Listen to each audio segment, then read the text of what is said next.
നമസ്കാരം. ബംഗ്ലാദേശിനെതിരായ T20 പരമ്പരയ്ക്കായുള്ള അവസാനഘട്ട തയ്യാറെടുപ്പിലാണ് ഇന്ത്യ. 3 മത്സര T20 പരമ്പര 6-ാം തീയതിയാണ് ആരംഭിക്കുന്നത്. സൂര്യകുമാർ യാദവ് നയിക്കുന്ന ഇന്ത്യൻ ടീമിൽ 3 പുതുമുഖങ്ങളാണ് ഉള്ളത്.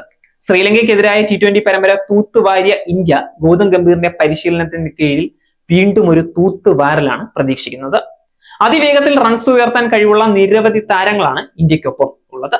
ബംഗ്ലാദേശിനെതിരായ 1-ാം T20ക്ക് വേദിയാകുന്നത് ഗോളിയോറാണ്. ഇന്ത്യൻ ടീം ഇതിനോടകം പരിശീലനം നടത്തി മുന്നൊരുക്കം ശക്തമാക്കിയിരിക്കുകയാണ്.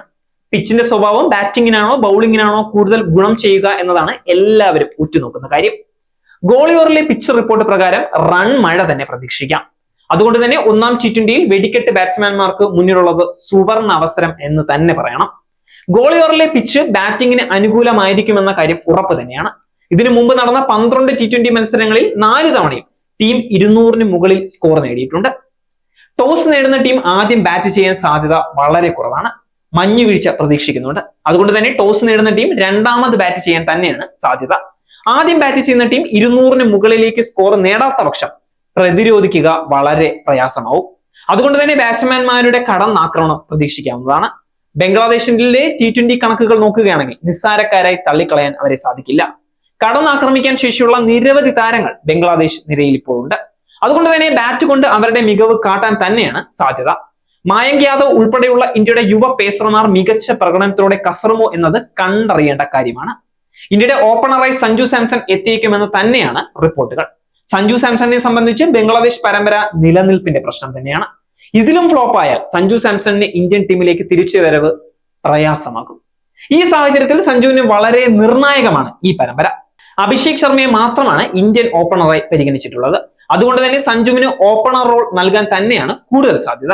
ഇതിനോടകം ഇന്ത്യ ഓപ്പണിംഗിലേക്ക് പരിഗണിച്ചിട്ടുള്ള താരങ്ങളിൽ ഒരാളാണ് സഞ്ജു. അതിവേഗത്തിൽ റൺസ് ഉയർത്താൻ ശേഷിയുള്ള സഞ്ജുവിന് ഇത്തവണ ഓപ്പണർ സ്ഥാനം ലഭിച്ചാൽ അത് സുവർണ അവസരം തന്നെയാണ്.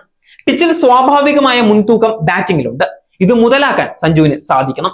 ഫീൽഡിംഗ് നിയന്ത്രണമുള്ള പവർ പ്ലേ പരമാവധി മുതലാക്കി കളിക്കാൻ സഞ്ജുവിന് സാധിക്കുമോ എന്നതാണ് കാത്തിരുന്ന് കാണേണ്ടത്. ബംഗ്ലാദേശിനെ നിസ്സാരക്കാരായി കണ്ടാൽ ഇന്ത്യയുടെ ബൗളർമാർ നന്നായി തല്ലുകൊള്ളും എന്നുള്ള കാര്യം ഉറപ്പാണ്. അതിവേഗത്തിൽ റൺസ് ഉയർത്താൻ ബംഗ്ലാദേശ് ബാറ്റ്സ്മാൻമാർ ശ്രമിച്ചാൽ പിടിച്ചു നിർത്തുക അല്പം പ്രയാസം തന്നെയാകും. ഈ സാഹചര്യത്തിൽ ഇന്ത്യയുടെ ബൗളിംഗ് നിരയുടെ പ്രകടനവും നിർണായകമായിരിക്കും. ഹർഷ്ദീപ് സിംഗ്, ഹർഷിത് റാണ, മായങ്ക് യാദവ്, വരുൺ ചക്രവർത്തി, രവി ബിഷ്ണോയ് എന്നിവർക്കെല്ലാം കാര്യങ്ങൾ കടുപ്പമായിരിക്കും എന്ന് തന്നെ പറയാം. ഇന്ത്യയുടെ ബൗളിംഗ് നിരയിലേക്ക് പല പുതിയ താരങ്ങളും എത്തിയിട്ടുണ്ട്. ഇവർക്ക് ആദ്യ മത്സരം തന്നെ അഗ്നി പരീക്ഷയെ മാറിയേക്കാം. ന്യൂ ബോൾ പരമാവധി മുതലാക്കാൻ ബൗളർമാർക്ക് സാധിക്കണം. ഇന്ത്യൻ ടീം സൂര്യകുമാർ യാദവിന് കീഴിൽ തകർത്ത് കളിക്കുന്ന ടീമാണ്. അതുകൊണ്ട് തന്നെ വ്യക്തമായ മുൻതൂക്കം ഇന്ത്യക്കാണ്. എന്നാൽ ബംഗ്ലാദേശിനെ നിസ്സാരക്കാരെ കണ്ടാൽ ഇന്ത്യക്ക് പണി കിട്ടാൻ തന്നെയാണ് സാധ്യത.